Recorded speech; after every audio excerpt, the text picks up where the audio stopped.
Bonjour à tous et bienvenue sur la chaîne Astro. Comme vous le voyez, je ne suis pas chez moi puisque je suis voilà, dans une chambre d'hôtel. Et quand on aime l'astronomie, on veut pouvoir continuer à parler d'astronomie, etc. Et tel est un peu le rôle du serveur Discord de la communauté Astro.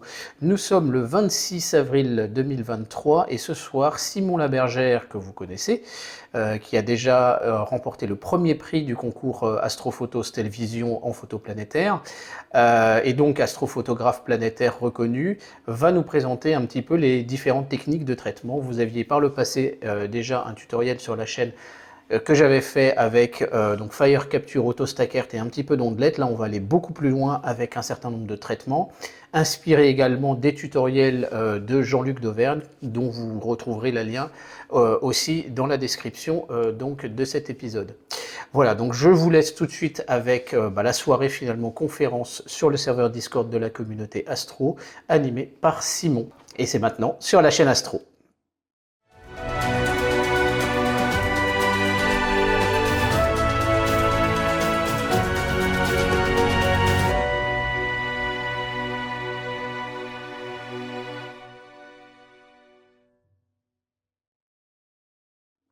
Allez Simon, c'est à toi. Merci Christophe. Alors, comme tu l'as bien dit dans ton introduction, moi, j'ai rien inventé. Je me suis grandement inspiré pour les trois quarts des manipulations que je vais vous présenter des tutoriels de Jean-Luc Dauvergne. Et après, comme en astronomie classique, on bricole, on cherche, on teste des choses, on échange avec les copains qui sont aussi passionnés que soi, et ça permet d'aboutir à une certaine chaîne de traitement. Alors, c'est pas la chaîne absolue qu'il faut faire, faut s'en inspirer, faut trouver son équilibre, son propre équilibre par rapport à son setup, par rapport à ses réglages, ses acquisitions. Et en faisant de nombreux tests, en s'inspirant des uns, des autres, des tutos de Jean-Luc Dauvergne, des tutos du livre de Christophe Pellier, qui est aussi une sommité planétaire, on arrive à combiner et à faire des choses pas dégueulasses. Vous allez pouvoir le constater. Alors, précision, je vais pas vous parler d'acquisition, parce que ce serait un sujet trop à part, mais que vous compreniez bien de quoi il s'agit ce soir, je ne traite pas des fichiers unitaires, je traite des séries. Tout est construit autour de ça parce que après, l'une des dernières étapes du traitement, on va faire ce qu'on appelle des dérotations d'images WinJupos, j'y reviendrai après. Et pour ce faire, pour augmenter la qualité de l'image finale, on traite des séries de fichiers, c'est-à-dire moi Jupiter par exemple, quand je la capture, je fais une douzaine de fichiers vidéo, des fichiers SER sous Fire Capture, d'une minute à 75 secondes, ça dépend du seeing, ça dépend de nombreux facteurs, hein, je ne vais pas m'étendre sur le sujet comme je vous l'ai dit. Et je fais aussi, particularité, je ne fais pas uniquement de la couleur, je fais aussi du monochrome, j'alterne caméra, couleur, donc actuellement je suis sur couleur 662 et 462 monochrome pour la caméra monochrome. Avant j'avais une 462 couleurs et une 290 monochrome. J'alterne les deux pour une raison simple, c'est que la couleur, vous avez une moindre résolution que la monochrome, et imager en monochrome permet de maximiser certains fins détails, comme vous allez pouvoir le constater. Donc là, la première étape, quand vous avez vos fichiers SER, je vous l'ai montré tout à l'heure, vous arrivez en fait à ça. Donc, quand vous capturez une vidéo, vous arrivez à une acquisition comme ça c'est votre fichier brut, petite vidéo. Voilà, vous avez 3000, 4000 images, ça dépend. Et vous allez le passer sous le logiciel, donc AutoStackert. Je précise que tous les logiciels que j'utilise sont libres, ils sont gratuits, faits par des passionnés. Donc pour AutoStackert, c'est Émile Crécamp qui nous a fait la joie de coder ce logiciel. Donc un grand merci à lui parce que vous allez voir, ce logiciel, au demeurant gratuit, est d'une puissance complètement hallucinante et a des résultats complètement dingues. Donc, comme vous avez vu, j'ai sélectionné le fichier, je l'ai glissé-déposé dans la fenêtre de droite. AutoStackert, il se présente en deux fenêtres. Vous avez à gauche, ici, la fenêtre un petit peu de contrôle qui va vous analyser le fichier que vous avez déposé ici où vous avez le Live View. Avant, il faut faire quelques paramétrages. Donc, je vous explique un petit peu comment ça s'articule AutoStackert. Déjà, il faut cocher certaines certaines options. Pour le planétaire, hein, j'entends. Si vous faites du Lucky Imaging ciel profond ou des analyses d'images ciel profond, les paramètres vont être différents. Donc, c'est ces cases-là qu'il faut cocher dans AutoStacker. C'est moi celle que j'ai cochée. Me demandez pas spécialement pourquoi. Il y a des gens beaucoup plus intelligents que moi qui m'ont dit qu'il fallait cocher ces cases. Donc, je les ai cochées. Voilà. Ensuite, ici à gauche, Open, c'est pour ouvrir le fichier que vous voulez ouvrir. On l'a fait en glisser déposer. Là, vous avez deux choix. Soit vous vous mettez en mode surface, soit vous vous mettez en mode planète. Surface, ça va être pour quand vous n'avez pas le disque entier. Ça va être pour des images lunaires, en close, en rapproché, pour les cratères ou pour du solaire. Donc là, ça nous intéresse pas pour aujourd'hui, parce que le traitement lunaire, je fais pas de solaire du tout, mais pour le traitement lunaire, c'est un traitement et un stacking légèrement différent. Donc on va pas en parler ici. Donc on coche planète, on coche dynamic background. Ici, je vais y revenir. C'est le coefficient de la place. Grosso modo, là, vous pouvez aller de 2 à 8. Qu'est-ce que ça veut dire? 2, on va dire, c'est pour une image absolument pas débruitée et ultra stable, avec un signe de dingue. C'est le nec plus ultra, ce qui n'arrive jamais. 8, ça va être pour une image vraiment qui bouge, avec un signe complètement affreux, des turbulences haute fréquence complètement hallucinantes, et un bruit, un gain surélevé qui va nécessiter que de mettre cet algorithme au maximum. Voilà ce que j'en sais moi sur cet algorithme-là. Donc en clair, là sur une image comme celle-là que je viens de mettre, le bruit est très faible parce que c'est une image prise au 400 mm, donc pas besoin de monter le gain vraiment, et le signe était exceptionnel. Je me mets à 5 ou 6. En général, je ne descends jamais en dessous de 5. 8, je vais en général entre 6 et 7. C'est ce que je fais. Vous voyez, vous avez normal range, ça veut dire que bon, bah, le signe est normal pour l'algorithme. Très bien. Donc, je me mets à 6 parce que l'image est bien. Si j'ai des images un peu plus bruitées, je vais monter à 7, voire à 8. Si j'ai monté extrêmement le gain, je pense notamment à des captures comme Uranus qui nécessitent de monter beaucoup, beaucoup le gain. Voilà, donc là, on va se laisser à 6. Là, vous avez deux choix, local ou global. Local, ça va vous prendre des zones sur la planète ici et prendre les meilleures zones de toutes les images sur le taux que vous allez renseigner ici. Je vais y revenir. Global, il va vous prendre les meilleures images, le pourcentage des meilleures images. Nous, on se met, enfin moi, je me mets toujours en local pour Saturne et Jupiter en tout cas. Ensuite, je décoche double stack référence, ça sert strictement à rien. Jean-Luc Dauvergne en parlait dans une vidéo, ça sert juste à rallonger le temps de stacking. Double stack référence, qu'est-ce qu'il va faire? Au lieu de vous prendre une image de référence, il va vous en prendre deux et stacker en fonction de ces deux images de référence. Bon, moi, j'ai vraiment pas vu de différence non plus en faisant du double stack, et force est de constater que Jean-Luc Dauvergne non plus. Je le laisse sur AutoSize, vous allez voir pourquoi, parce que ça va me placer les zones d'intérêt automatiquement. Ici, qu'est-ce que je fais? Je laisse en TIFF, vous pouvez mettre en PNG ou en FIT, mais moi je laisse en TIFF, ça va très bien. Là, vous avez deux colonnes. Soit vous mettez, vous voulez lui dire le nombre d'images que vous voulez stacker sur le total de vos images, soit vous lui indiquez un pourcentage. Vous pouvez en mettre 2, 3, 4, mais ça va faire, du coup, ça va multiplier le stacking, parce que ça va vous générer 4, 2, 3, 4 images. Moi, j'en mets toujours une, hein, parce que je connais mes paramètres. Donc, ce taux-là, par contre, on va le déterminer après analyse du fichier, comme je vais vous montrer. Moi, je coche normalisation du stack pour la luminosité générale. Je la mets à 85%. J'ai constaté que c'était une bonne valeur. Il y en a qui vont hurler dans la sphère planétaire, mais moi, je coche Sharpened avec un taux à 55%. Ça va me générer un deuxième fichier où grosso modo une partie des ontelettes sont faites, ça peut être vraiment pas mal. Ça peut enfin moi j'aime bien traiter ce genre de fichiers, ça permet de pas faire de déconvolution, de gagner du temps, et moi j'aime bien. RGB à ligne, c'est pour les images couleurs, c'est notamment très utile quand vous avez mal fait vos corrections d'ADC, vous avez mal réglé votre correcteur de dispersion atmosphérique, ça va régler une partie du problème. Et save in folders, bah voilà, pour que ça s'enregistre dans les fichiers, ça va vous créer un fichier dans le dossier où vous avez votre fichier en analyse. Le drizzle, je ne l'utilise pas, ça sert à rien. Enfin, selon moi, enfin surtout en étant comme ça à F25, là je suis à F18 sur ces images. Ça sert à rien. J'ai constaté que c'était vraiment pas d'une utilité probante, donc je laisse en haut. Donc une fois que là on a tout géré, eh ben on va analyser le fichier. Tac. Donc il s'analyse, vous voyez d'abord ici.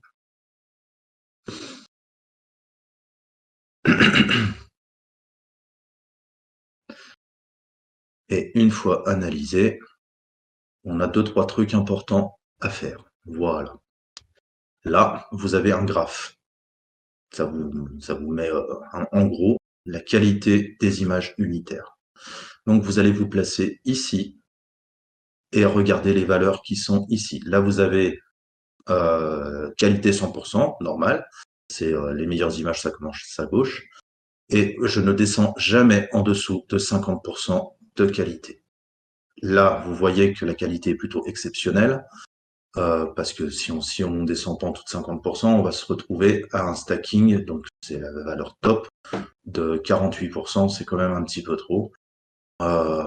J'essaye de pas stacker au-dessus de 35%. Donc là, vous voyez, le fichier me permet d'allègrement stacker à 35%. Ça veut dire que j'aurai une qualité de 55% des mises d'images stackées. Je ne descends jamais en dessous de 50%. Donc là, je vais lui indiquer, on va lui dire 35.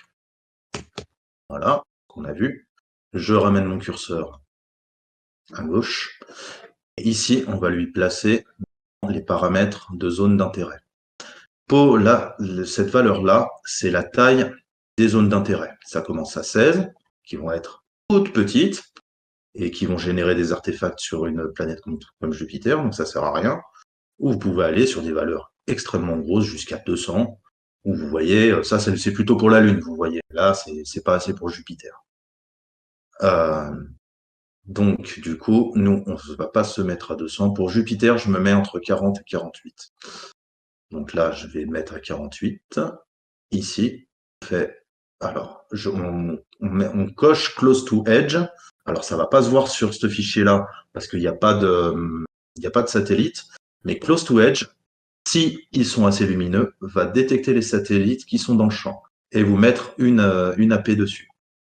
Et là, ça vous positionne automatiquement les AP. Alors, il faut mettre le multiscale parce que ça va vous mettre des tailles d'AP un petit peu différentes sur les limbes de la planète et vous allez gagner en fiabilité.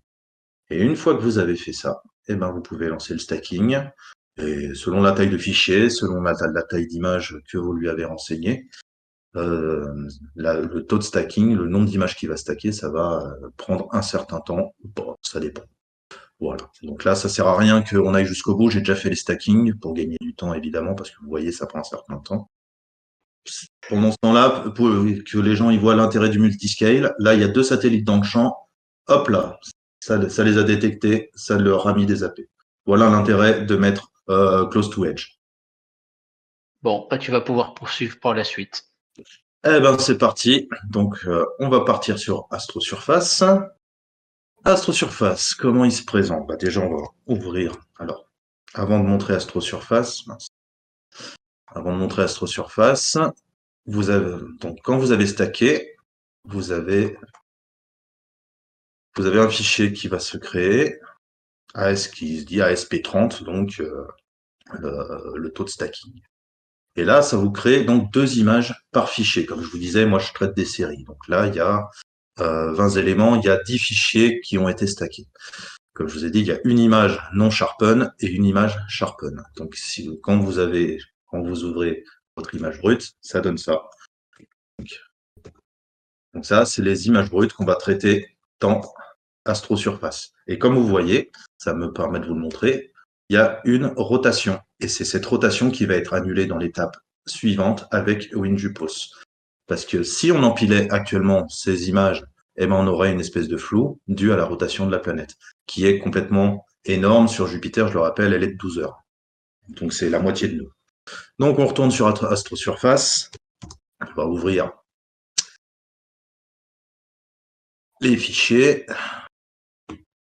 Hop là. Là, on arrive là-dessus. Alors, moi, je me sers principalement des options qu'il y a dans ce carré-là. Pour, en tout cas, un traitement classique. Ça sert à rien d'aller sur les autres réglages. Maîtriser déjà ça, ce sera déjà pas mal.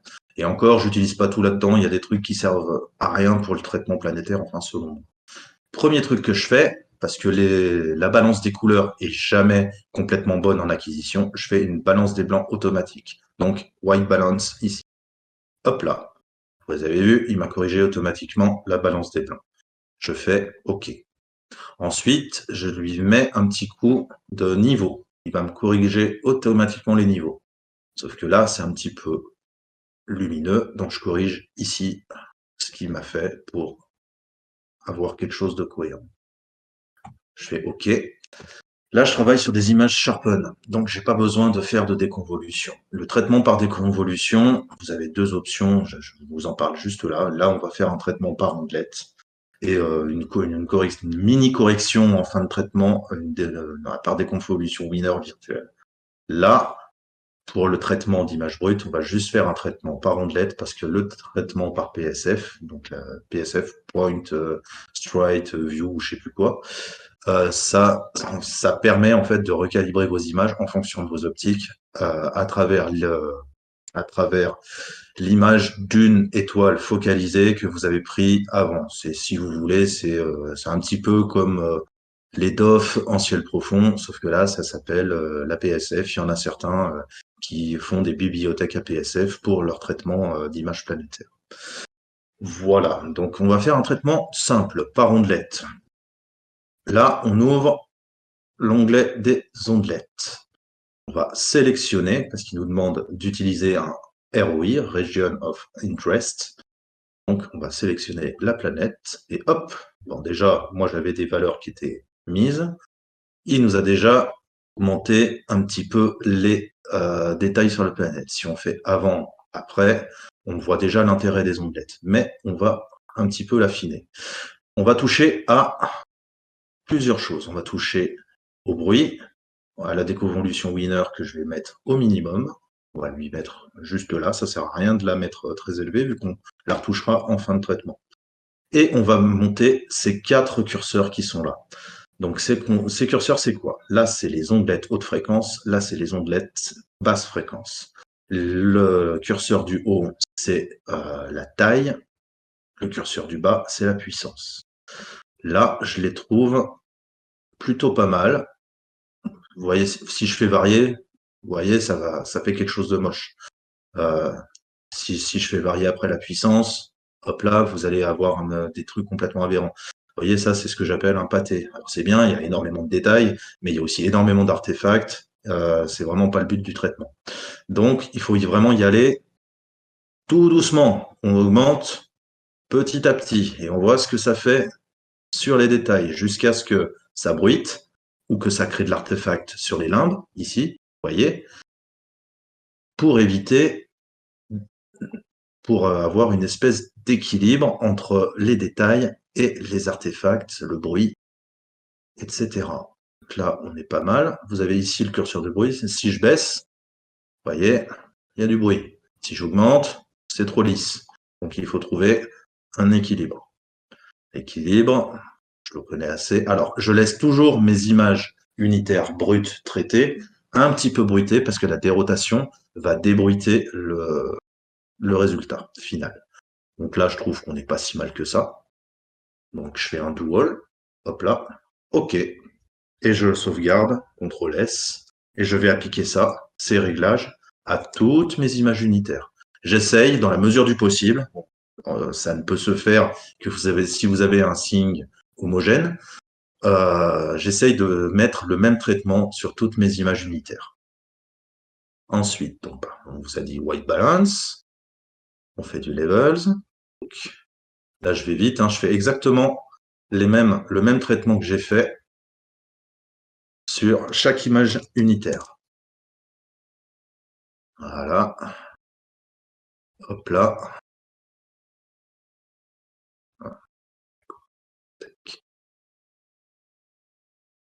Hop là.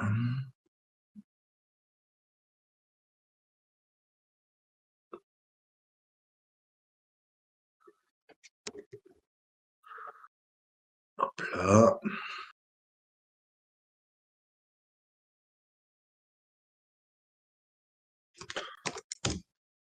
On peut traiter les images par l'eau, mais j'aime pas trop.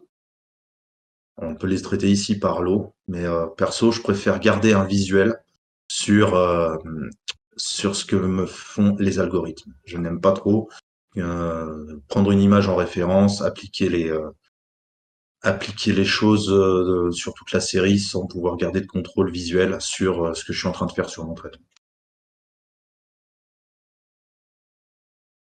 Alors bien sûr, sur des images monochromes, il n'y a pas de balance des blancs, étant donné que il n'y a pas de couleur. Donc je fais juste un ajustement de niveau.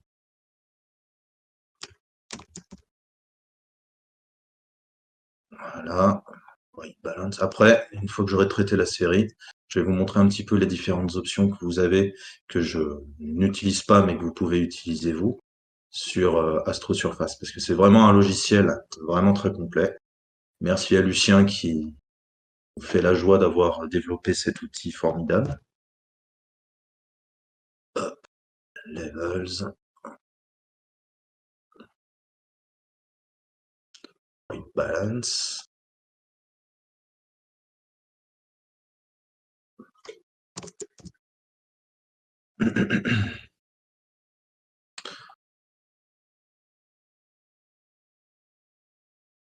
Hop là.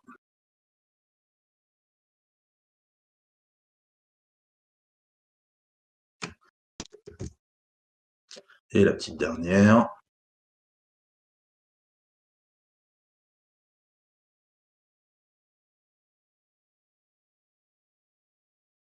Hop là.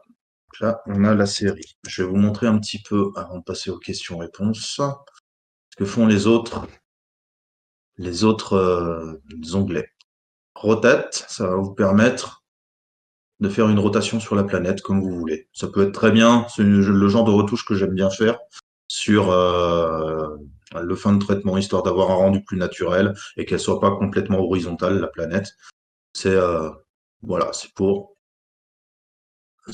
bouger votre cible, faire une rotation de cible. Ça, c'est pour passer de 8 à 16 bits, j'utilise très très très très peu. Curves, c'est pour le contraste ou la luminosité. Après, vous avez RGB mono, c'est pour passer de couleur à monochrome et vice versa. Split RGB, c'est pour séparer les canaux couleurs. Sharpen, c'est un nouveau truc, c'est pas mal. C'est justement, bah, moi j'utilise les images déjà sharpened. Et ben ça va vous mettre l'image sharpen. En jouant avec ces curseurs-là, vous allez augmenter. Là, si on réduit le bruit. Et hop, vous voyez un petit peu les détails apparaître sur la planète. Donc c'est pour ça, moi j'ai voulu gagner du temps. Si je voulais être plus précis, bien sûr que j'aurais fait comme ça. Mais c'est pour ça, ce soir, j'ai aussi utilisé les images Sharpen dans un but de gagner du temps. Parce que sinon, il y a cette étape-là où on fait le pré-traitement avec soit le Sharpen, soit la déconvolution. Donc là, après, après Sharpen, vous avez déconvolution winner. Donc soit vous avez une étoile, vous avez fait votre déconvolution, votre PSF, capturant une étoile focalisée, 100 000 images, un stacking, et puis vous avez votre PSF pour la charger ici. Soit vous faites par virtuel, avec ici par taille de pixels. Donc si vous voulez voir un petit peu l'effet que ça fait, c'est pas vilain, hein, mais c'est moins précis que les ondelettes, je trouve, une PSF virtuelle. Donc si on fait un calculate, j'y suis allé trop violent sur le débruitage. Tac. Non, c'est là qu'il faut que je baisse. Tac.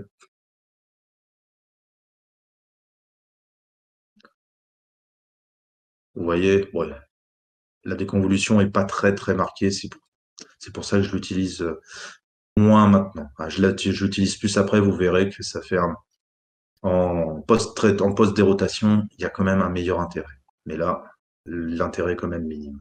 Vous avez la déconvolution RLUCI, pareil en virtuel, c'est exactement le même concept, sauf que c'est pas le même algorithme. Donc là, si on lui dit de faire une déconvolution, voilà, avant, après, on voit pas beaucoup de différence, même si j'augmente la tâche. Voilà, là vous voyez un petit peu plus la différence avant, après. Ça c'est la déconvolution par PSF virtuel. Ensuite, R-Lucide, les ondelettes, on les a vus. Gain RGB, eh ben ça c'est très utile dans certains cas. Ça va vous permettre d'augmenter les couleurs rouge, vert, bleu. Donc, vous pouvez le faire si vous voulez, mais pas très intérêt. Là, vous augmentez le rouge, vous pouvez augmenter le vert. C'est les canaux couleurs. Ça peut être utile. Là, balance des blancs, je vous en ai parlé. Noise Sharp, pareil, ça peut être utile. Je l'utilise surtout en lunaire, ça. Ça augmente le sharpened. Alors maintenant, ils ont mis expressément l'option ici. Ça, c'est plutôt l'ancienne option des anciennes versions Astro Surface, mais ils l'ont laissé. Pourquoi pas? Si on fait du sharpen, qu'on augmente, là vous voyez, ça augmente un petit peu. Ça fait le sharpen, mais c'est moins précis, moins puissant que vraiment l'option dédiée ici. Ensuite, les niveaux, je vous l'ai montré. Crop, bah, simplement, si vous voulez cropper votre image, bah, vous pouvez cropper, voilà, hop là. Ça, je l'utilise pas du tout, je sais même pas à quoi ça sert. White Balance Point, c'est surtout en ciel profond sur du Lucky Imagine que ça va être utilisé. Ça va être pour l'étalonnage des couleurs. HDR, ça, je l'utilise dans certains cas pour faire apparaître les satellites de Saturne. Ça va vous révéler, voilà, l'intensité des détails. Mais là, dans le cas qui nous intéresse, pour l'image présente, ça ne sert strictement à rien. Clean Color, ça on l'utilisera tout à l'heure. On va augmenter la saturation. Clean Color et saturation, on les utilisera en fin de traitement. La saturation pour renforcer les couleurs. Et Clean Color, ça va permettre d'enlever tous les artefacts de couleurs liés à la saturation. Le rouge, le bleu, etc. Donc ça, on l'utilisera plus tard. 26 Hz, c'est la nouvelle déconvolution, parce que ça, c'est la toute nouvelle version d'Astro Surface qui est sortie il y a moins de 15 jours. Et là, c'est une nouvelle déconvolution qui est sortie. Alors, du coup, j'ai pas encore vraiment testé la déconvolution 26 Hz, donc je peux pas trop vous en parler. Je sais juste que c'est un algorithme différent de R-Lucie et Winner. Aligne RGB, très utile si vous avez mal calibré votre ADC. Ça va vous permettre de corriger le rouge, le bleu sur les limbes de la planète. Voilà. Et là, mon ADC avait l'air pas trop mal, donc ça sert pas à grand chose de l'utiliser. Local contrast, pareil, c'est un truc que j'utilise un tout petit peu dans les dernières retouches post-dérotation. Ça va permettre d'augmenter un petit peu le contraste, ou beaucoup si vous le voulez, de votre cible. Voilà. Gamma gain, c'est pour la luminosité ou le contraste. Ah, il n'est pas content, je ne vais pas sélectionner la planète. Donc la luminosité, le contraste, voilà ce que ça fait. Et resize, pas mal aussi, ça vous permet de redimensionner votre image comme vous voulez, en gardant les proportions, avec certains algorithmes présents ici. Je l'utilise de temps en temps aussi, notamment sur les petites cibles, comme Mars, parce que quand vous avez une cible qui fait 100 pixels par 100 pixels, eh ben, je fais un resize par 4, et puis du coup, ça permet d'avoir en 400 par 400, par exemple. Voilà pour Astro Surface, présentation rapide. Maintien qu'il faut tester un petit peu toutes les options que je vous ai présentées là. Si vous voulez faire un traitement rapide comme je vous l'ai présenté, les ondelettes, balance des blancs, les niveaux, et vous jouez avec déjà ces trois curseurs-là, ces trois options-là, et croyez-moi, vous aurez des résultats plutôt pas dégueulasses en vous entraînant un petit peu sur le traitement d'image planétaire. Est-ce qu'il y a des questions, observations sur le traitement astrosurface? Alors moi j'ai une petite remarque en fait en Oui. solaire, mais quelque part c'est peut-être applicable aussi au planétaire. Parmi les traitements recommandés, en fait, de faire un peu de déconvolution, une petite déconvolution.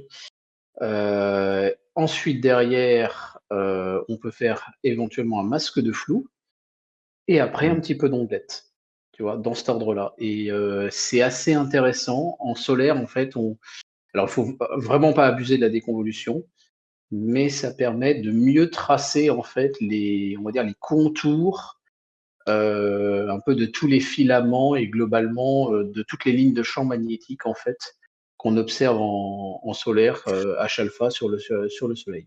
C'est ce que j'allais dire. Au début, je comprenais pas pourquoi le masque de flou, mais après j'ai compris. C'est vrai, c'est le masque de flou est d'une utilité grande en solaire pour toutes les protubérances que tu peux avoir, je pense. Oui, enfin globalement, on est en train d'essayer de remonter vers le signal qu'on a reçu à l'entrée du télescope, hein, à travers la déconvolution, puis le masque de flou, puis les ondelettes. Mais le tout, c'est que chacun, une fois qu'on le pousse un peu trop loin, entraîne un certain nombre d'artefacts. La déconvolution aura tendance à nous faire des espèces de petits ronds, finalement, et presque D'accord, jusqu'à un effet qui va être un peu du style, un peu comme les impressionnistes, quelque part. Le masque de flou, je l'ai jamais trop poussé, mais bon, voilà. Et puis les ondelettes, on sait qu'à un moment donné, si on les pousse un petit peu trop, on va faire remonter un niveau de bruit, quoi, quelque part. tout à fait, En fait, tout à fait. globalement, un équilibre entre les trois peut être intéressant à rechercher. Voilà. Complètement d'accord avec toi, et comme je l'ai dit tout à l'heure sur l'image de Jupiter, il faut vraiment y aller tout doucement. On monte les curseurs, on réduit le bruit, on regarde ce que ça fait, on fait des tests. Euh, vous pouvez pas y aller faut y aller tout doucement, tout doucement, tout doucement. C'est vraiment le conseil que je donne sur le traitement des ondelettes, et ça s'applique aussi pour la déconvolution d'ailleurs. WinJupos, bon là, il est ouvert. Il faut comprendre vraiment quelque chose avant que je démarre sur WinJupos.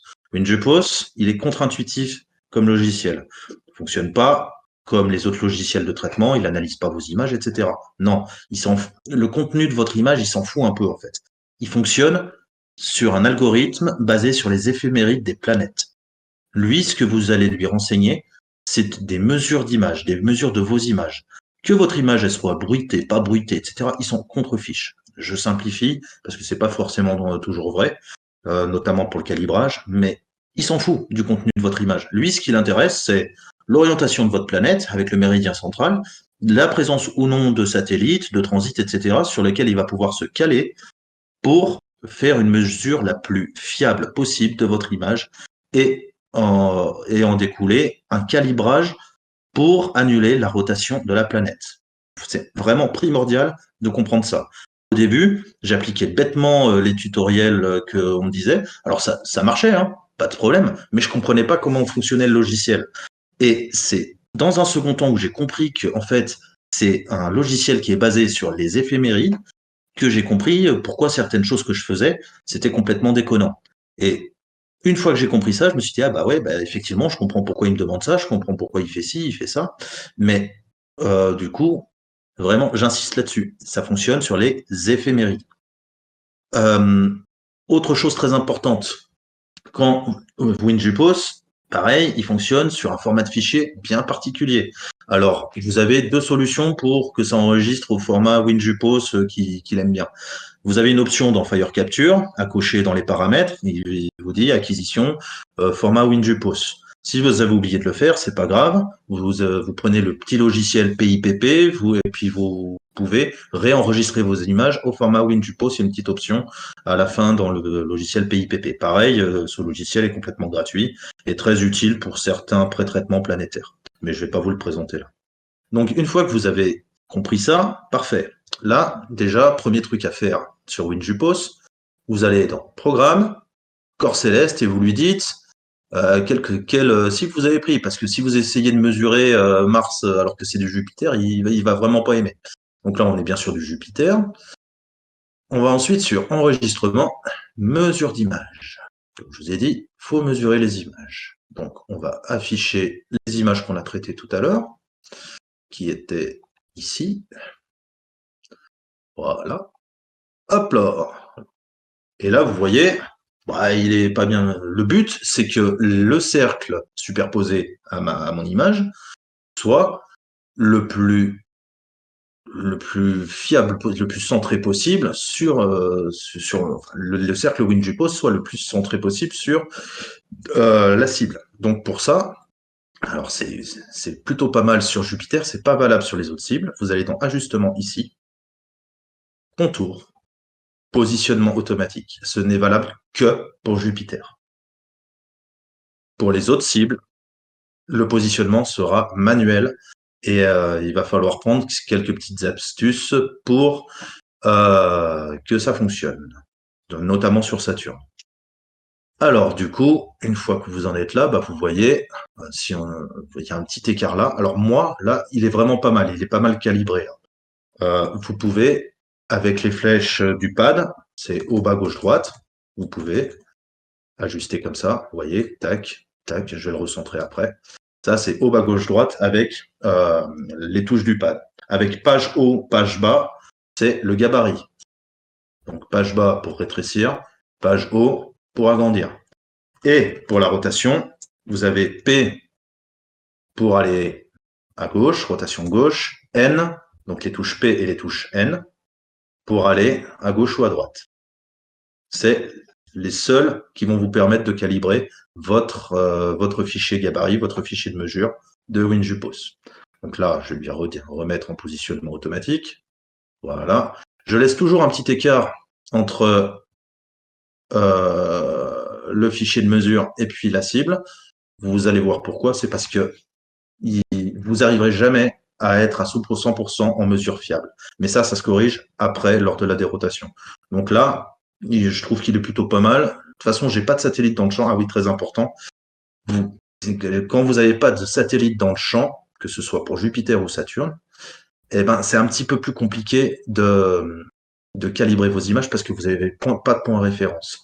Par exemple, je vais vous montrer, je dois bien avoir une image avec un satellite. Celle-là, je ne l'ai pas traitée. Ouais.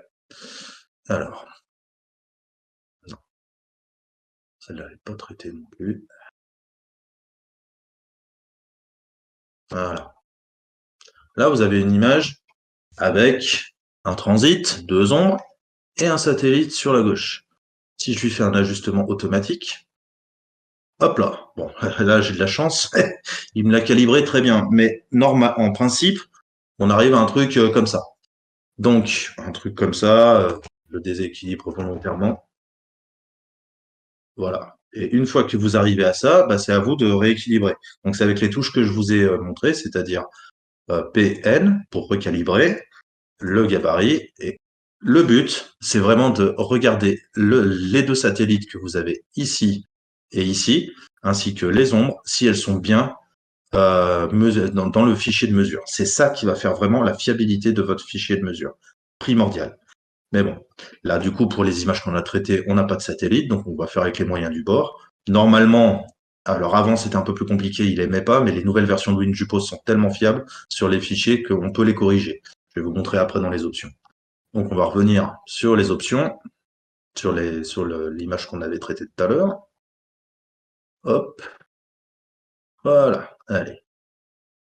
Contour, positionnement automatique. Clac. Une fois qu'on a fait ça, donc ici, vous pouvez zoomer. Alors attention, c'est un logiciel qui demande beaucoup de ressources. Donc moi, même avec un très bon PC, ça rame un petit peu. Ici, vous pouvez faire une rotation. Là, vous pouvez augmenter les gammas. Ici, vous pouvez augmenter le contraste. C'est dans le but d'avoir la plus grande fiabilité. Une fois que vous en êtes là, donc là, le fichier image il est bien. Vous enregistrez le fichier image.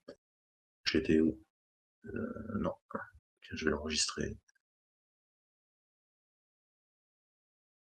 dans le dossier. Hop là, et on va faire des fichiers mesure image pour toutes les images qu'on a traitées. Donc là, il est calibré, c'est bien. Alors, je peux l'enregistrer directement parce que c'est des images couleurs que j'ai fait à la suite. Donc, je n'ai pas touché au train optique. Donc, l'orientation de la planète est la même. Par contre, quand on va aller sur de l'image monochrome, j'ai changé de caméra, donc l'orientation aura bougé. Vous allez voir. Hop là, ça a bougé. Donc, on lui refait un positionnement automatique. Voilà, il me semble convenable, à peu près. Et on fait enregistrer la deuxième image monochrome.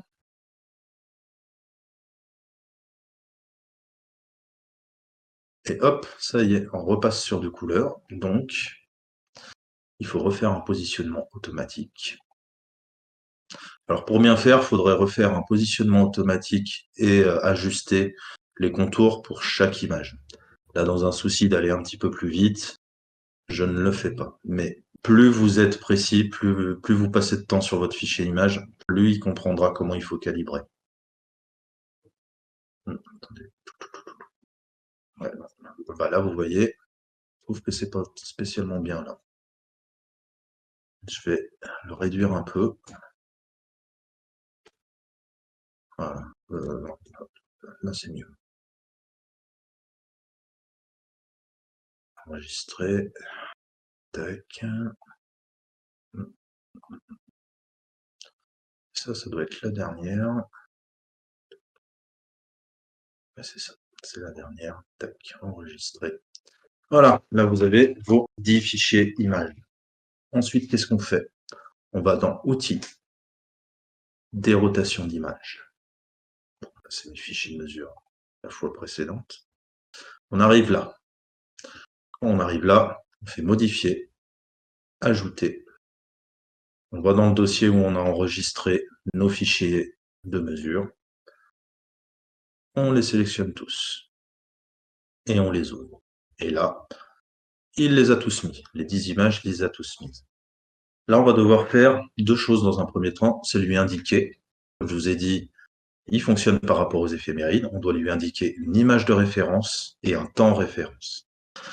Donc, moi, je vais lui donner en image référence une image monochrome. Parce que, comme je vous l'ai dit en début de session, une image monochrome a une meilleure résolution qu'une image couleur. Donc, mon image de référence sera obligatoirement monochrome. Donc, c'est là 1, 2, 3, 4, la 5 ou 6e. Je vais prendre la 5e. 1, 2, 3, 4, 5. On fait clic droit.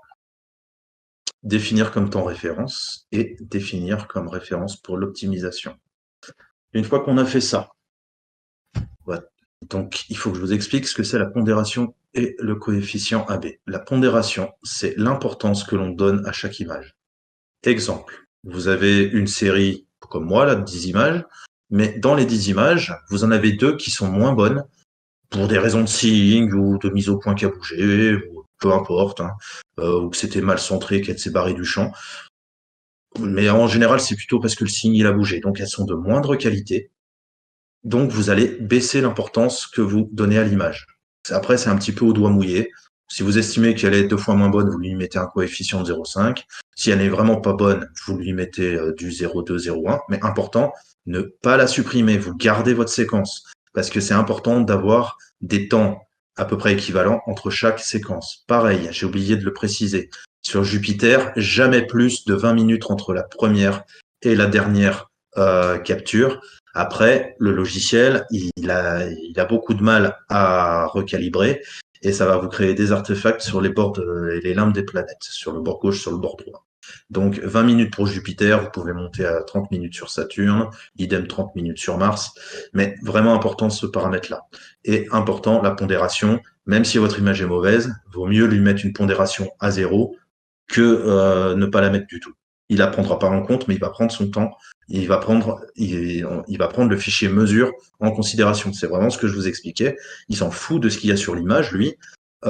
Mais par contre, vous l'avez mesuré. Donc, le fichier image existe dans votre série. Donc, c'est pour ça que l'enlever, c'est pas bon. Il faut mieux le laisser. Donc, ça, c'est pour la pondération. Donc là, je vais pas y toucher, j'ai pas besoin. Et vous avez ABCOF. ABCOF, c'est la fiabilité de vos images de mesure. Donc, on s'accordera à dire qu'elles sont jamais parfaites, donc c'est jamais 100%. Moi, sur Jupiter, je les mets toujours à 90%, ce qui induit une erreur de 10%. Voilà, je mets à 90 toutes mes images. Une fois qu'on a fait ça, on va dans Options. Options, là vous avez deux coches à regarder. Vous avez optimiser les mesures d'image. Donc bien sûr qu'on va le cocher, ça va permettre d'être plus fiable. Et on va cocher décalage plus rotation plus taille, histoire d'être le plus fiable possible. Là, on a correction des lunes planétaires et de leurs ombres. Vu qu'il n'y a pas de satellite sur l'image, on le décoche, ça ne sert à rien. Et on met OK. Ici, vous avez l'heure de référence que je vais indiquer. Là, le répertoire cible, le nom du fichier, l'observateur, vous pouvez mettre ce que vous voulez, l'information sur l'image, pareil. Et important, la taille de l'image, qui se répercute ici sur votre rendu final que vous allez avoir. 1100, c'est peut-être un peu beaucoup. Peut-être se mettre 900, voilà, ça paraît pas mal. Donc ça, c'est à votre libre choix. Si vous voulez un petit rendu, un gros rendu, une planète grosse, petite, voilà. Là, le format de fichier que vous voulez. Si vous voulez le nord en haut, le sud en haut, à vous de voir. Ça, je le coche jamais. Ça a tendance à cramer un petit peu l'image. Et une fois que vous êtes là, eh ben c'est parti. Vous faites calculer l'image. C'est là où la magie va s'opérer. Et voilà l'image en dérotation sans les retouches finales qu'on va faire après. Bon, alors une fois qu'on a notre image finale en dérotation WinGPOS, donc je la rouvre dans AstroSurface. Étant donné qu'il m'a empilé des images monochromes avec des couleurs, on s'accordera à dire que la couleur elle est terne. Donc on va l'améliorer avec ce que je vous disais tout à l'heure, la saturation. Donc si on augmente la saturation, pareil, il faut y aller mollo. Voilà, ça commence à être pas mal. Je trouve qu'on est pas mal. Hop, on va lui augmenter un petit peu les niveaux. Voilà, ok. Et ici, comme je vous disais, on va clean color, histoire de ne pas avoir d'artefacts dus à la saturation. J'y vais mollo, ça suffit, voilà. On voit que ici la saturation m'a induit un mauvais alignement des couleurs. Ici, il y a du rouge, là, il y a un peu de bleu. Donc, je fais un alignement couleur RGB pour atténuer ce phénomène dû à la saturation. Et voilà, là, c'est un petit peu mieux. Une fois qu'on est là, on peut, c'est pas obligatoire, mais on peut lui faire, comme je vous disais, une petite déconvolution, histoire d'accentuer certains détails. Donc là, on va voir ce qu'il nous fait. On peut se mettre là. Voilà. Là, c'est peut-être un petit peu trop élevé, donc on va lui baisser un petit peu la puissance.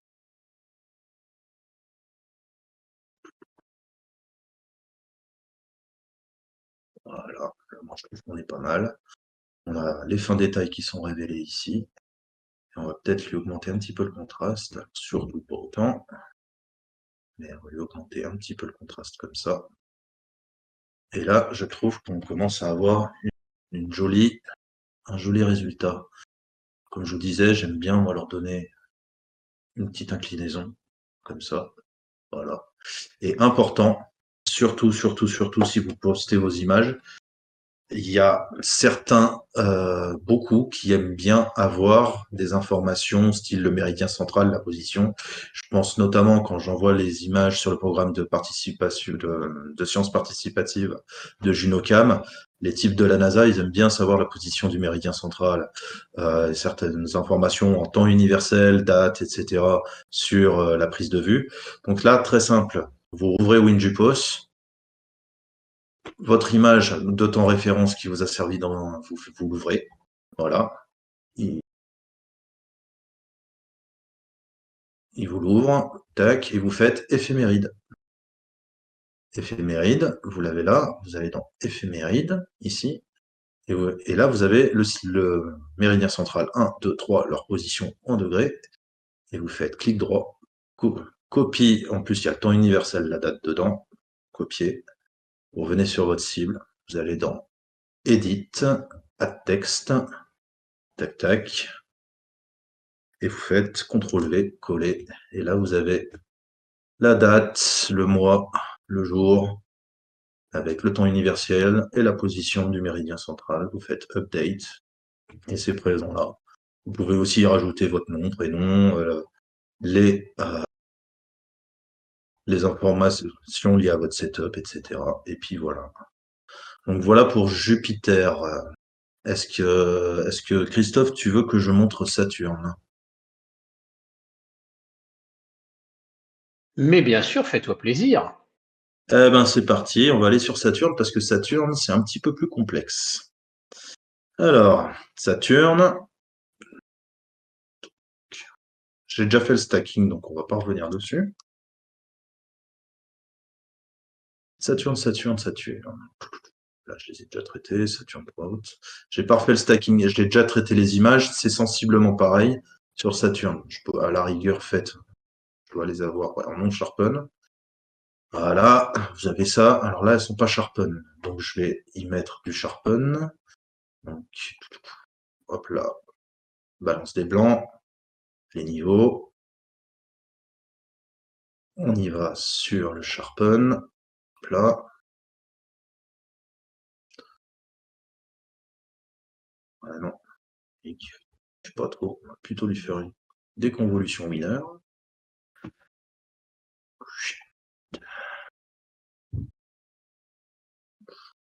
Ouais. Ok. Et hop là. Et là, on commence à avoir quelque chose de sympa. Si on augmente un petit peu les ondelettes, hop là. On commence à voir apparaître Enke sur le bord.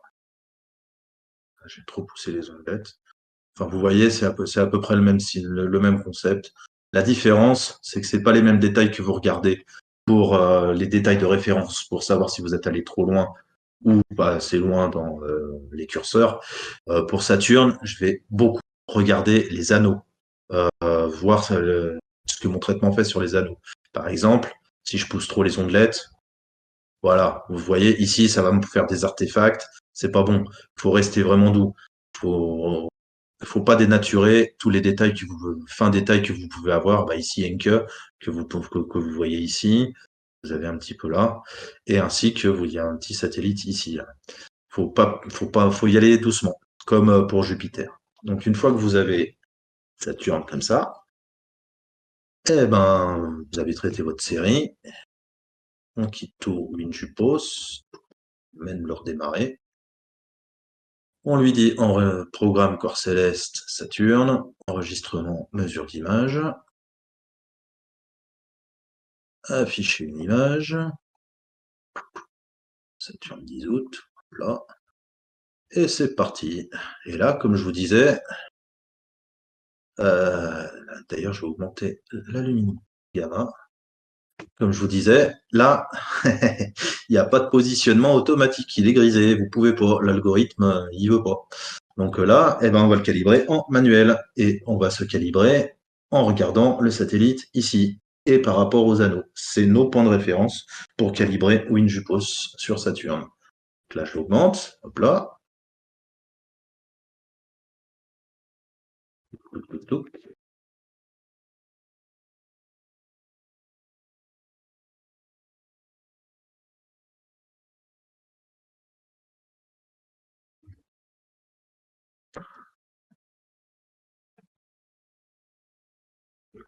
Et là, je suis.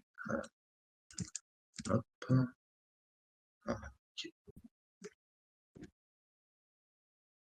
C'est un petit peu plus compliqué, comme vous voyez, parce que quand c'est pas décalé d'un côté, c'est décalé de l'autre. Il faut y aller un petit peu à tâtons.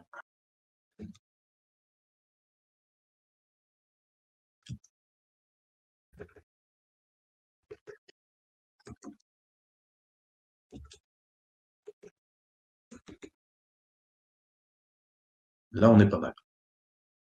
Là, on est pas mal. Peut-être encore un peu là. Oui. Voilà.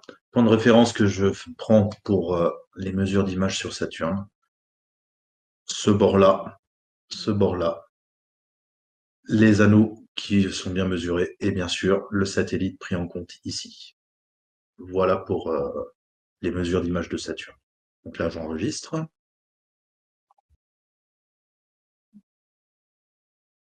Que je les avais déjà fait. Que je vais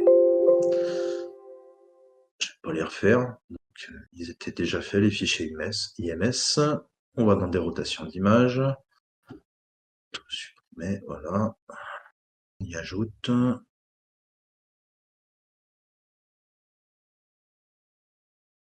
Ah, je vais prendre que 5 parce que la dernière, elle est hors champ. Donc je prends 5 images. Je sais que mon image du milieu, c'est ma monochrome. Définir comme temps référence. Définir comme référence pour l'optimisation. Ici, décalage taille. On va essayer de garder le satellite, ce serait mieux hein, quand même. Je vais lui mettre une petite correction de 2 pixels autour du satellite. Ici, comme je vous disais, pondération, on va laisser à 1. Et là, par contre, Saturne, les fichiers images, vu que vous les calibrez en manuel, je me mets à 85%. Ici, 633 pixels, ça va être un petit peu gros, donc on va se mettre en 750, ce sera peut-être un petit peu mieux. Là, on est en orange, on est bon. Hop là, les options, on les a faites. Et on va faire calculer l'image. Et voilà, la magie s'opère. Là, vous avez une image de Saturne dérotée qu'on va ouvrir dans Astrosurface comme on avait fait tout à l'heure. Saturne 10 août.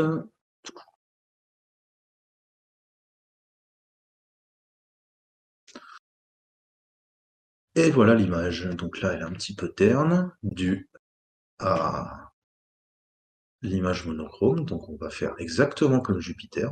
Là, vous voyez, le petit satellite, il est là. Tiens, je vais vous montrer un truc sympa avant qu'on fasse les couleurs. Ce qui est bien avec la dérostation WinGPOS, c'est que ça va vous empiler plusieurs images issues de vos fichiers originaux. Et pour Saturne, ce qui est plutôt très sympa, c'est que ça permet d'avoir des satellites qui sont même pas visibles. Hop là, on va sélectionner. Je vais vous augmenter au maximum les détails. Et hop, magie, magie, on a 2 satellites de plus qui sont là et qu'on peut faire apparaître par un jeu de masque sous Photoshop en prenant uniquement les zones d'intérêt là où il y a les satellites. Vous en avez même, j'ai regardé tout à l'heure mes captures, je suis pas sûr, faudrait que je vérifie les éphémérides, mais il doit y en avoir un là et un là. Mais j'en suis pas sûr, faudrait que je vérifie les satellites, les éphémérides, mais ce qui est certain, c'est que les 3 là, ils sont bien présents. Et c'est la dérotation WinGPOS qui les a fait vraiment apparaître. Ils sont très très très très faibles sur les images unitaires. Donc une fois, allez, on va renforcer, comme je vous disais, les couleurs. C'est parti. Hop là. OK. On se refaire un petit white balance. Voilà. OK. Là, on va refaire une petite déconvolution parce qu'elle est un petit peu lisse, je trouve. Ouais. Un petit peu trop, peut-être.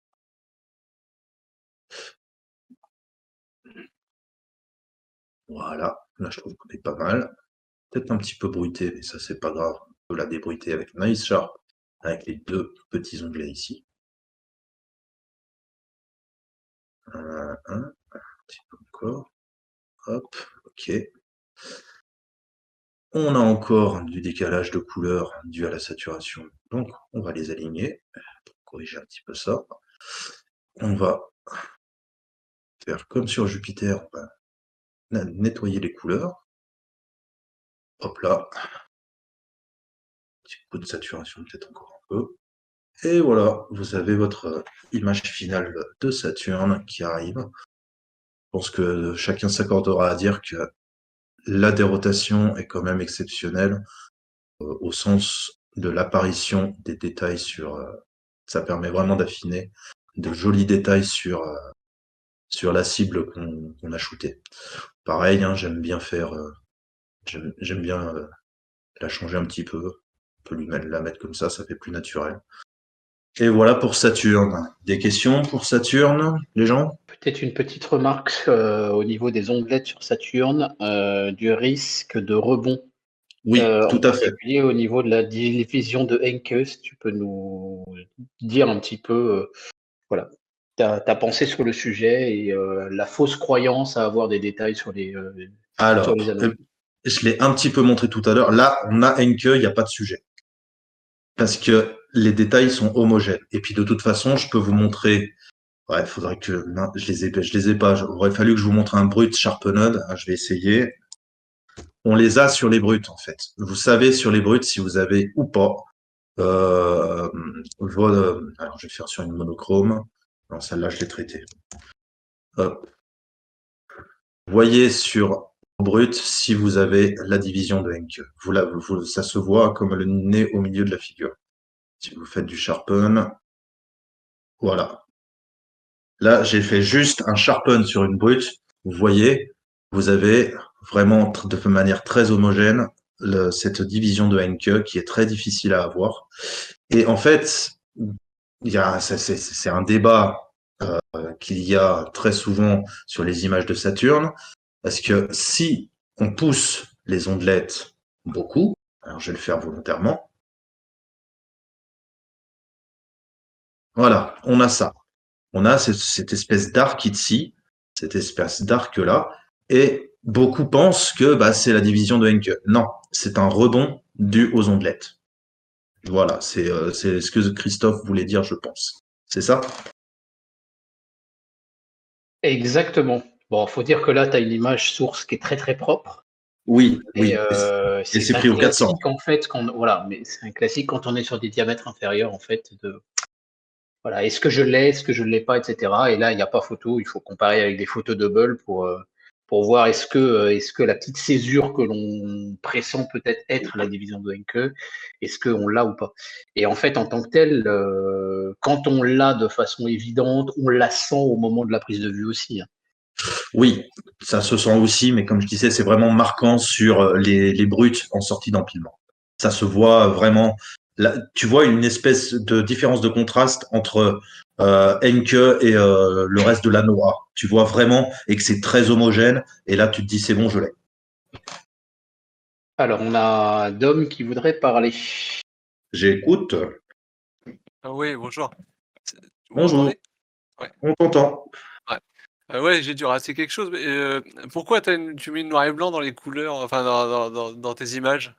Alors J'ai oui, j'en mets même deux et je vais même pousser le truc un petit peu plus cette saison. Je vais d'ailleurs montrer ça tout à l'heure. Pourquoi je mets du monochrome? Christophe, on aura le temps de me faire du merge L plus couleur. Vas-y, vas-y, prends le temps qu'il te faut. Ok, donc je montrerai après vraiment pourquoi. Mais là, sur une dérostation classique, pourquoi? Parce qu'une image couleur a moins de résolution qu'une image monochrome.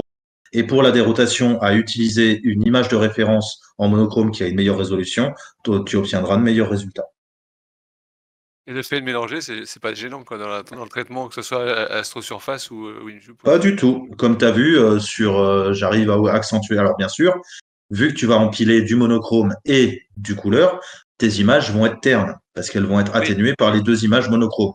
Mais tu le rattrapes très facilement avec la saturation et les accentuations de couleur. d'accord. Voilà, Merci. je t'en prie.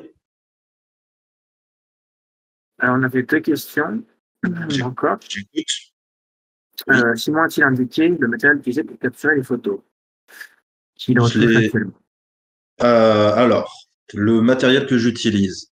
Alors, pour le tube, c'est soit mon propre télescope, c'est-à-dire un Célestron 11 pouces, donc 280 mm de diamètre, pour une focale native de 2800, un Schmidt-Cassegrain. Donc ça, c'est mon propre télescope, sur une monture EQ6R Pro. Et quand je suis à l'Observatoire du Mont d'Arbois, de l'association dont je fais partie, je suis sur toujours Schmidt-Cassegrain, mais un mid de 16 pouces, donc 406 mm avec focale native de 4000. Donc un 400-4000. Pour le matériel d'imagerie, pareil, ça, je le fais varier un petit peu, surtout au niveau, essentiellement au niveau de la Barlow, que je sois à l'observatoire ou que je sois sur mon C11, parce que c'est pas du tout la focale native. Si je suis au C11, je vais mettre une PowerMate télévue 2.5. Si je suis à l'observatoire, je vais mettre une télévue 1.8, que j'ai la chance d'avoir. Sinon, en commun, que ce soit le C11 ou que ce soit le 400 mm, j'utilise deux caméras. Alors anciennement, la 462 couleurs plus 290 monochrome, et actuellement 662 couleurs et 462 monochrome. Donc je les ai changés pour avoir les dernières. Donc derrière la caméra, après la caméra, j'ai une roue à filtre avec un filtre luminance SVO.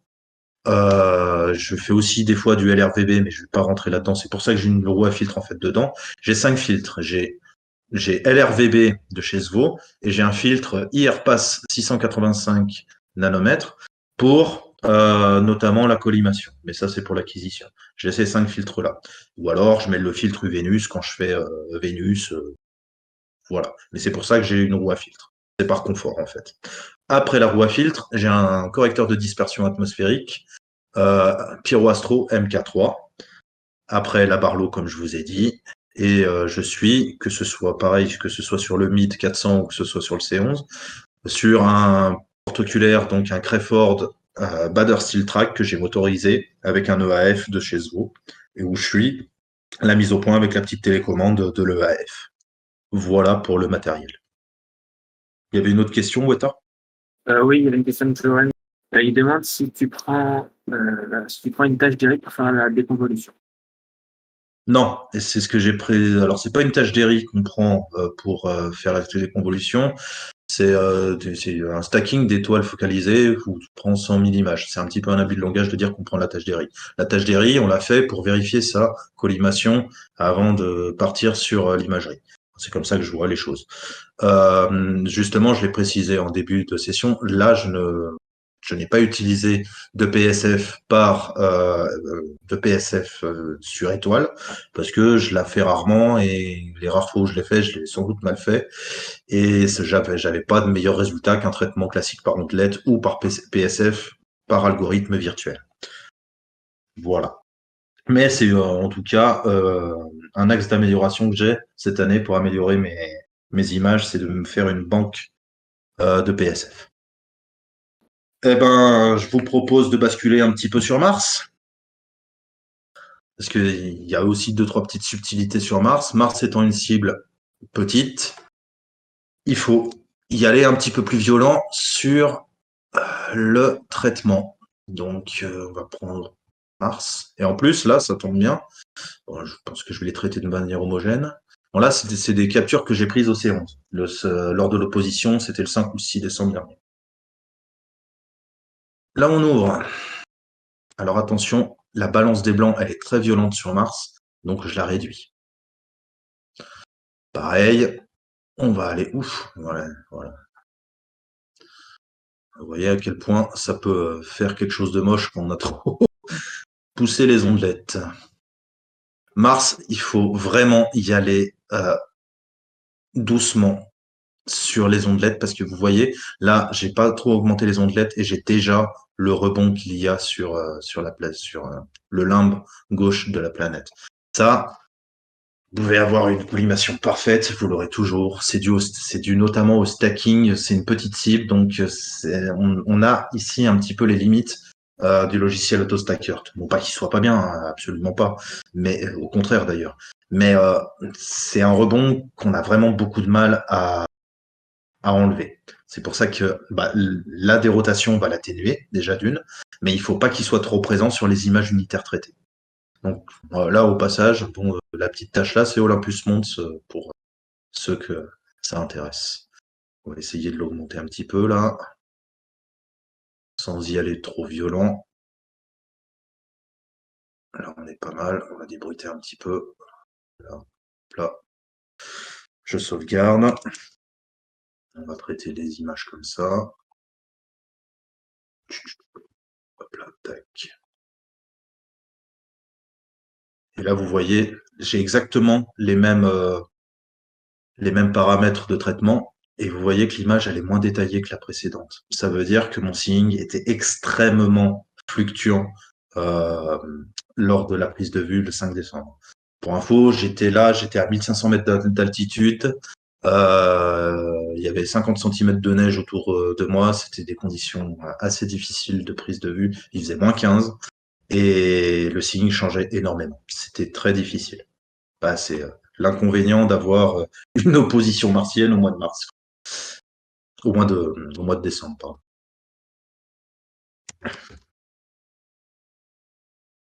On continue.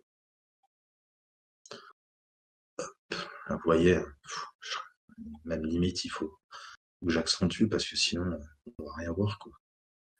Le signe était très, très, très fluctuant.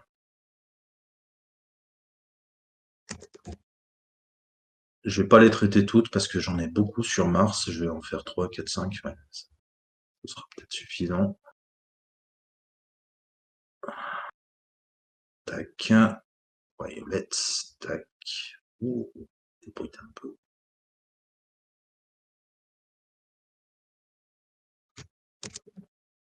Hop là. Outlook.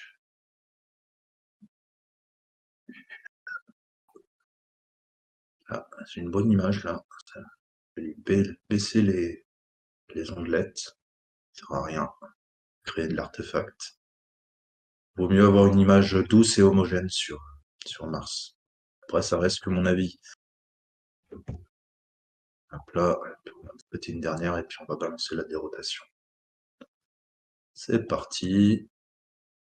Voilà, elle est pas mal. 1, 2, 3, 4, 5, 6, c'est bien. Hop, on va rouvrir WinJupos. Programme corps céleste. On va se mettre sur Mars. Enregistrement, mesure d'image.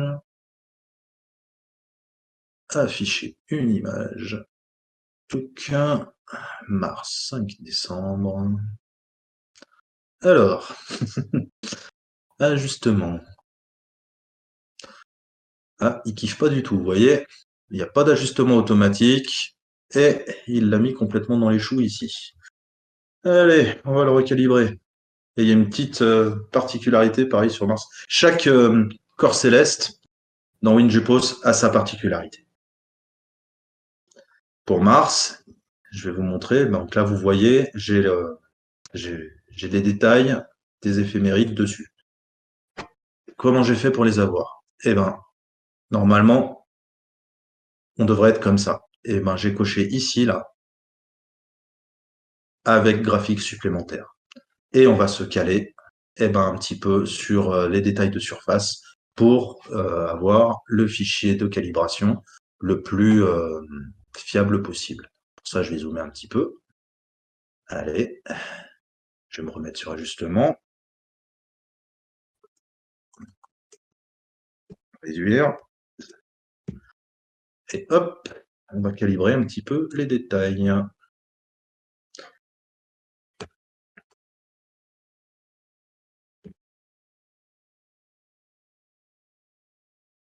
Voilà, on est pas mal, vous voyez, on est ici, et on est bien calibré sur les détails de la planète.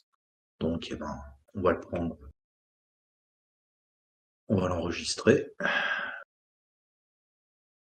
Alors là, j'ai que des images couleurs. C'est pas parce que je voulais pas, enfin, c'est pas parce que j'ai oublié de faire du monochrome. C'est que comme je l'ai expliqué, j'étais en condition de prise de vue avec -15. J'avais des gants chauffants, j'étais en équipement grand froid. Et rien que le fait d'enlever les gants et de changer de caméra, c'était infernal. Donc j'ai voulu, pour des raisons, pour pas mourir congelé, eh ben, je suis resté en imagerie couleur. Sinon, je crois que j'aurais perdu deux, trois doigts lors de cette session-là. Hop là, 4, 5, 6. Outils des rotations d'image, modifier ou supprimer, modifier, ajouter, ASP7, c'est bien, il me les a trouvés tout de suite. Là, j'ai vu que tout à l'heure, eh ben, c'était pas mon image du milieu qui était la meilleure, c'était celle-là, la 5. Donc, je vais la définir comme référence pour l'optimisation. Par contre, je vais me mettre sur l'image du milieu à peu près pour le temps référence. Ouais, je vais mettre celle-là. Hop, dans les options, on veut toujours optimiser les mesures d'image. Par contre, les lunes, pour avoir Fubo CDMOS, il va falloir se lever un petit peu tôt, donc on s'en fout un petit peu. Pour le coef, sur Mars, on peut se mettre à 85% comme Saturne, c'est très bien. Alors là, normalement, si je voulais vraiment affiner mes images, je les aurais toutes traitées et j'aurais regardé une par une lesquelles sont mieux que les autres pour donner le coefficient de pondération, comme je vous ai dit au début sur WinJupos. Là, on va pas s'embêter, on va le laisser à 1 et on va lui mettre 450 à peu près. Ouais, voilà, c'est bien. Et on balance là des rotations. Et voilà, on a notre image finale sur Mars qu'on va rouvrir avec Astrosurface. Là, ça commence à être sympa. Levels. Un petit peu trop. Là, on va lui accentuer un petit peu. Ouais, ok, c'est un petit peu bruité, on va le réduire.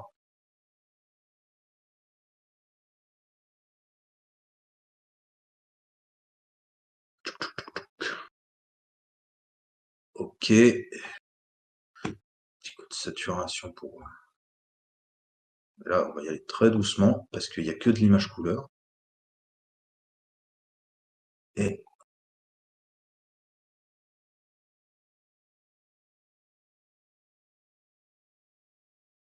ah, un alignement RGB, on aligne, petite augmentation de contraste, voilà. Et du coup, on a notre image finale sur Mars. Est-ce qu'il y a des questions pour Mars? Avant que je passe à une imagerie un petit peu différente en utilisant une image luminance et une image couleur pour faire un merge des deux. C'est là où vous allez comprendre un petit peu mieux pourquoi on utilise du monochrome et du couleur, parce que là, vous ne voyez pas spécialement la différence. Je passe direct au merge, Christophe. Oui, vas-y, tu peux y aller. Allez, c'est parti. Donc là, c'est une des rares acquisitions où j'ai plus de 2 images monochromes. J'en ai 3. Donc, c'est les meilleures acquisitions que j'ai fait au C11. Donc, j'ai pris une image de début. Ça, c'est une brute, hein. On n'a pas encore traité. Une image de début en couleur, puis 3 monochromes, et finir avec une image couleur. Et là, on va faire 2 dérotations. Déjà, on va traiter nos images. Donc là, j'en ai 5. 2 couleurs, 3 monochromes. Là, on va traiter nos images.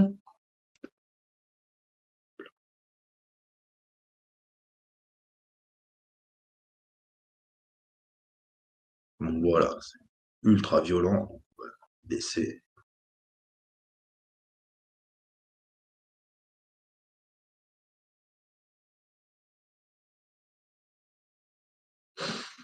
C'est un peu bruité. Hop. Là, on est pas mal. Là, on est pas mal. Voilà.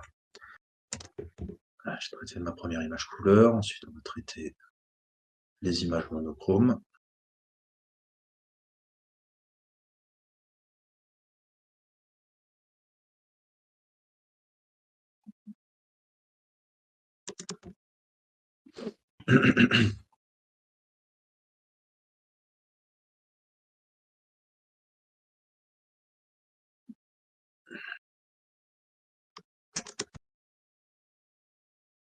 Hop là, la troisième image monochrome.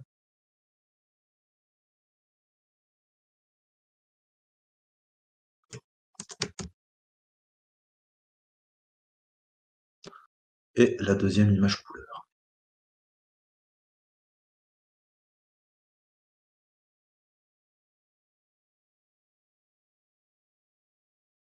Hop. On a nos images. Jusque-là, rien ne change.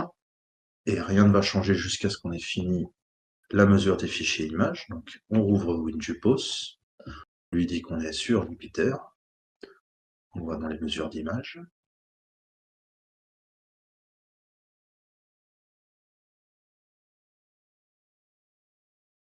On va mesurer les images.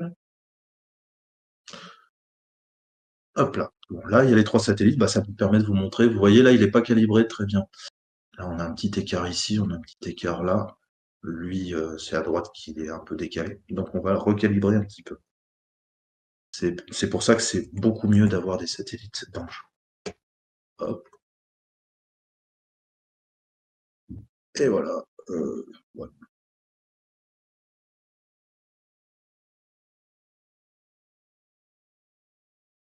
Là, on est pas mal. Image enregistrée.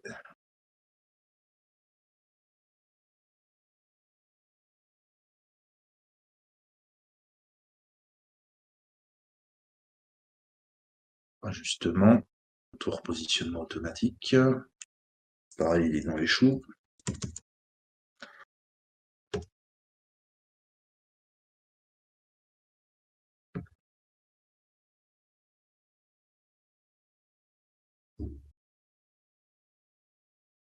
Et là, on est pas mal.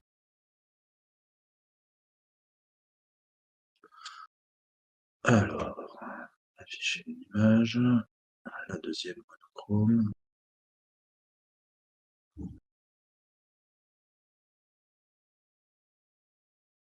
Le troisième monochrome et la deuxième couleur. Ajustement de contour, positionnement automatique.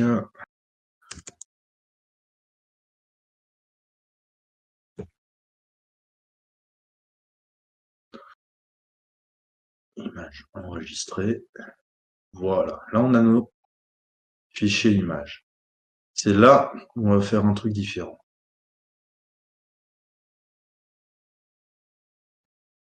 Je vais ajouter les 5, ça change pas, mais on va faire 2 des rotations.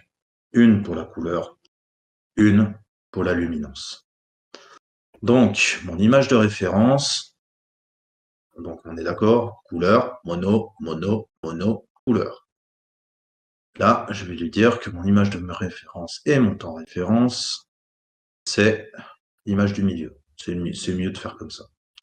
Là où c'est différent, c'est que je vais faire 2 dérotations. Une couleur sans tenir compte des images monochromes et à l'inverse, une monochrome sans tenir compte des couleurs. Donc là, je vais d'abord faire la couleur. Donc je vais mettre la pondération à 0 sur les images monochromes.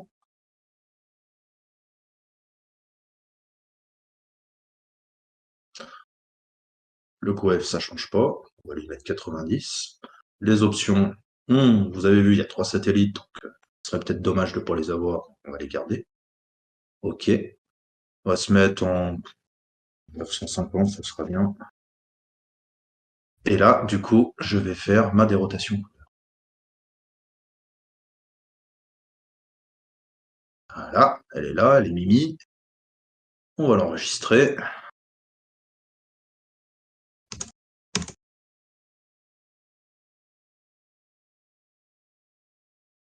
Et ensuite, on va faire la dérotation monochrome. Donc on va mettre les images couleurs à 0, en pondération 0. Les paramètres restent les mêmes, on calcule l'image. Et on a notre image monochrome qui va nous servir de luminance. Tac.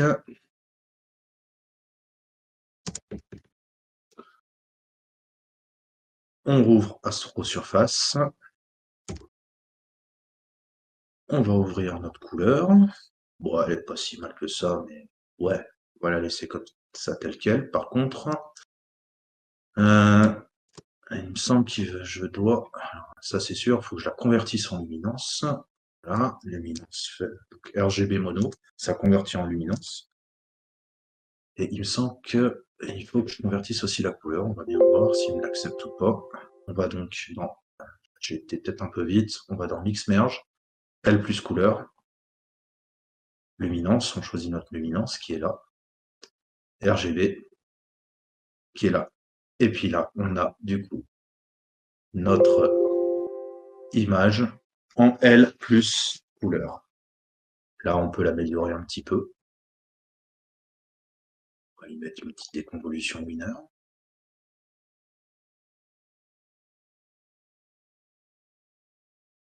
Un petit peu trop. Hop. Un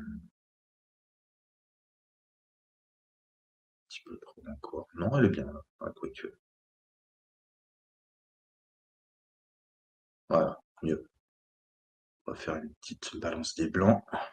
On va saturer un petit peu. Un petit peu trop. Voilà. Clean couleur.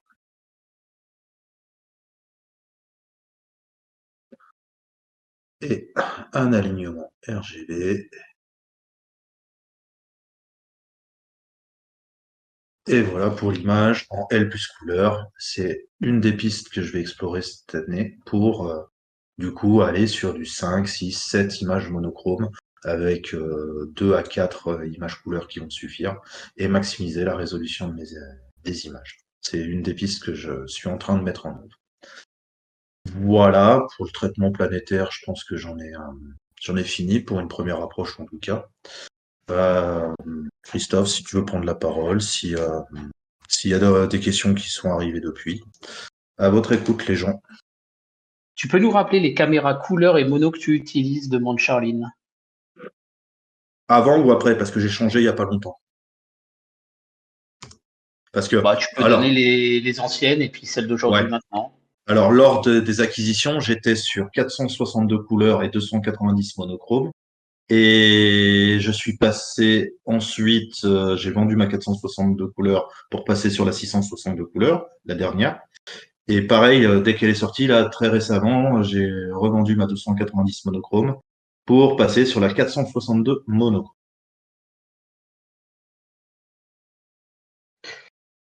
Voilà, je pense qu'il faudra qu'à un moment donné, refaire presque une espèce de liste des caméras et d'essayer Bah, de faire une base de données à jour des caméras recommandées, des trucs, peut-être reprendre les données que j'avais faites à l'époque.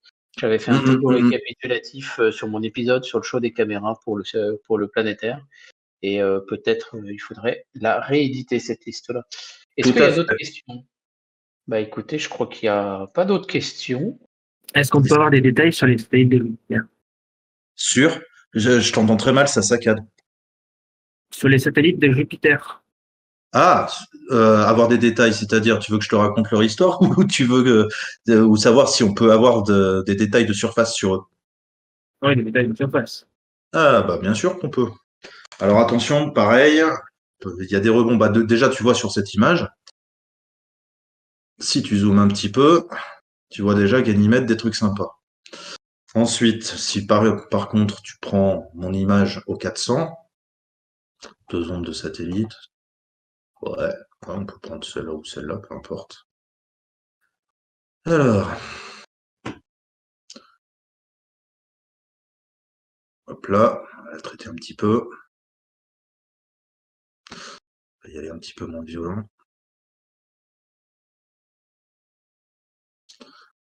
Et on va zoomer.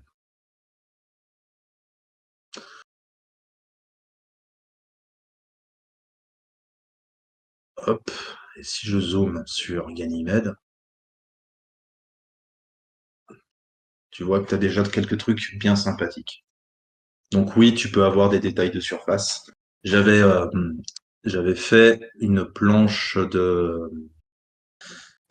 j'avais bossé dessus sur les 4 Galiléens. Je vais lancer mon astrobine pour vous montrer.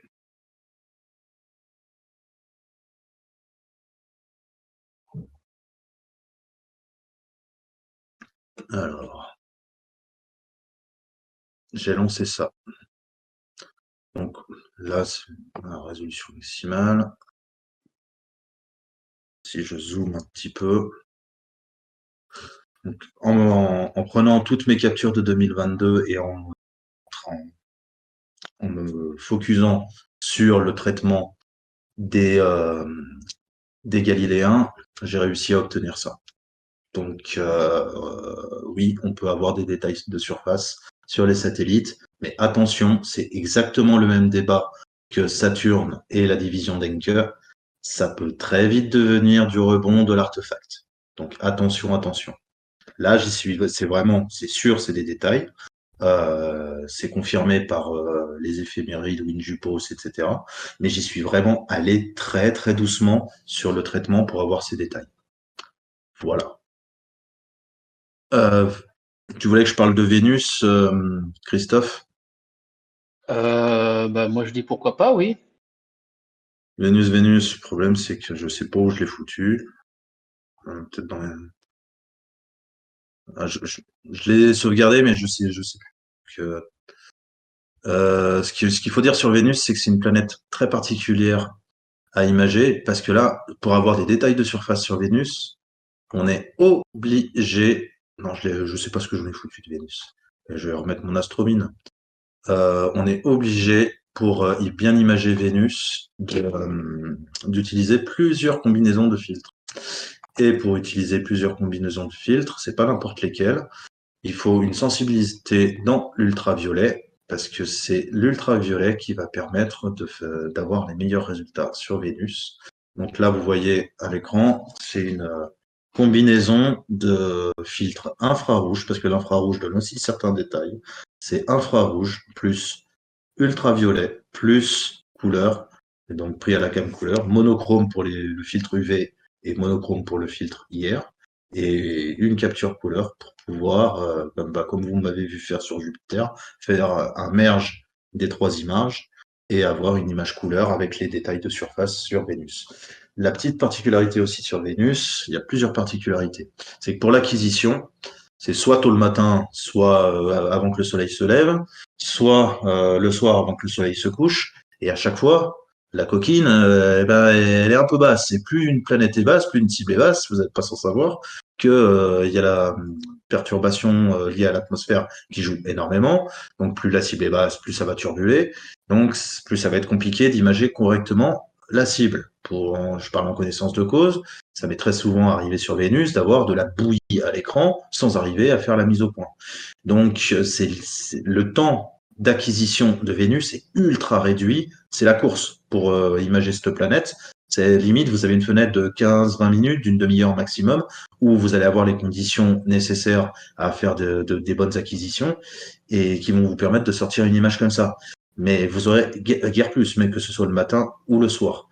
Et idem, l'ultraviolet, c'est un filtre ultra restrictif. Donc, vous allez, alors, peut-être à part ceux qui sont sur Newton, d'ailleurs, les meilleures images de Vénus sont prises sur Newton, celles que je vois passer sur les réseaux sociaux. Moi, sur Schmidt-Cassegrain, je suis très embêté parce que il a vraiment pas une bonne sensibilité dans le bleu, dans l'ultraviolet. Donc, du coup, mes captures d'ultraviolet, c'est vraiment galère. Je suis obligé d'augmenter le gain au maximum, de jouer avec l'exposition. Enfin bref, toute une épopée. Et c'est l'une des difficultés supplémentaires pour cette petite planète. Mais le challenge, vraiment, et puis moi, c'est la première, celle que vous voyez à l'écran, c'est la première que je réussissais à faire avec des détails de surface. Ça laisse quand même une certaine émotion parce que c'est la planète sœur de la Terre. On appelle comme notre sœur parce qu'elle a exactement la même taille que nous, à très peu de choses près. C'est la planète la plus proche de la Terre. Et avoir des petits détails de surface, alors que c'est difficile, c'est une émotion particulière. C'est une cible particulière, mais quand on s'en donne la peine, elle est vraiment très sympa à imager, je trouve. Je sais pas ce que t'en penses, Christophe. On en parlait l'autre soir. Bah, c'est une planète qui est effectivement intéressante et là, effectivement, comme tu l'as dit, il faut jouer avec les filtres.